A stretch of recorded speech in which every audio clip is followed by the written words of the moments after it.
विदुर जी ने पूछा, हे महात्मन, सती एवं भगवान शंकर के संयोग से किसी पुत्र की उत्पत्ति क्यों नहीं हुई? तो मैत्रेय जी बोले, क्योंकि शिव पत्नी सती अपनी तरुणाई जवानी में ही पिता दक्ष प्रजापति के यज्ञ कुंड में जलकर भस्म हो गई। विदुर जी ने पुनः पूछा, लेकिन क्यों? विदुर जी के अनेकानेक प्रश्न और उनकी जिज्ञासा का अनुमान करके मैत्रेय जी मुस्कुराए बिना न रह सके। तत्पश्चात गंभीर होते हुए बोले, हे विदुर जी, जो कुछ भी होता है, हो रहा है अथवा जो कुछ भी होगा, सब में श्रीहरि नारायण की माया विद्यमान होती है। दक्ष प्रजापति के यज्ञ कुंड में सती क्यों जलकर भस्म हुई, उस कथा को सुनाने से पहले आपको मैं वह कथा सुनाता हूँ जिस कारण दक्ष प्रजापति और भगवान शंकर के बीच बैर भाव ने जन्म लिया। मैत्रेय जी के कथन को सुनकर विदुर जी आश्चर्यचकित हुए। वे विचारने लगे कि शंकर जी भगवान को दक्ष ने अपनी पुत्री दी, फिर दोनों के बीच बैर भाव क्यों? विदुर जी विचार कर रहे थे कि मैत्रेय जी बोले, पूर्व काल में समस्त प्रजापतियों ने मिलकर एक महायज्ञ का अनुष्ठान किया। उस यज्ञ में सभी ऋषि, महर्षि एवं लोकपाल तथा देवता गण आए।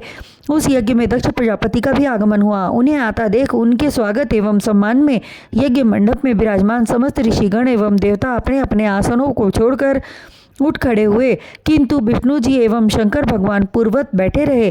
दक्ष जी के आज आगमन को देखकर भी उन्होंने अनदेखा कर दिया। उनके इस व्यवहार को देखकर दक्ष प्रजापति के क्रोध की सीमा न रही। सो क्रुद्ध स्वर में बोले, हे उपस्थित ऋषि, महर्षि एवं देवगण, यह निर्लज्ज शंकर पूर्ण रूप से अशिष्ट एवं अहंकारी है।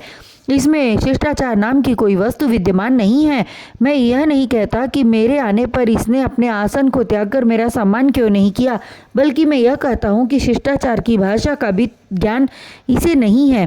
इसे सत्य पुरुष समझकर मैंने अपनी कन्या सती को इसके साथ ब्याह दी। इस कारण यह मेरे पुत्र समान हुआ, फिर भी इसने उठकर मेरा सम्मान न किया। इससे यह सिद्ध होता है कि इसके मन में अहंकार की भावना है और अपने इस स्वभाव से आप सभी के सम्मान एवं कीर्ति को मिट्टी में मिला रहा है। मेरी इच्छा न थी कि अपनी कन्या का विवाह इसके साथ करूं। यह नंग धड़ंग भूत प्रेत और बेतालों को साथ लेकर चलने वाला अघोरी, नरमुंड पहनने वाला बुद्धिहीन है। यह नाम का शिव है।